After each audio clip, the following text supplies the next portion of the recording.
Welcome to Kenton's videos. Enjoy the video. You start with safety. Park on level ground, set the parking brake, turn the engine off, and disconnect the battery negative terminal to avoid shorts. Once done, open the hood and look behind the headlight.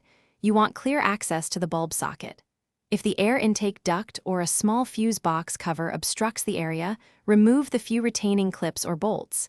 Keep fasteners organized. Now position a flashlight and gather the new bulb and gloves so you don't touch the glass.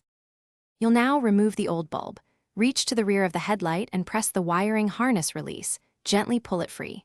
Next, rotate the bulb socket counterclockwise or release the retaining ring. Careful, it may be stiff. Pull the bulb straight out without twisting the glass. Compare the removed bulb with the replacement to confirm the same type and alignment tabs. If the bulb is hot, wait. Wear gloves and avoid touching the new bulb glass. Oils shorten bulb life. Insert the new bulb into the socket in the same orientation as the old one. Align the tabs and press or rotate to lock the socket or retaining ring.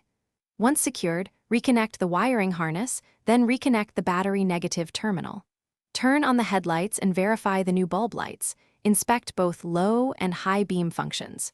If the beam is misaligned or flickers, check socket seating and harness connection. Final tip: if it still fails, test the fuse and wiring with. Thanks for watching. Consider subscribing if we helped you.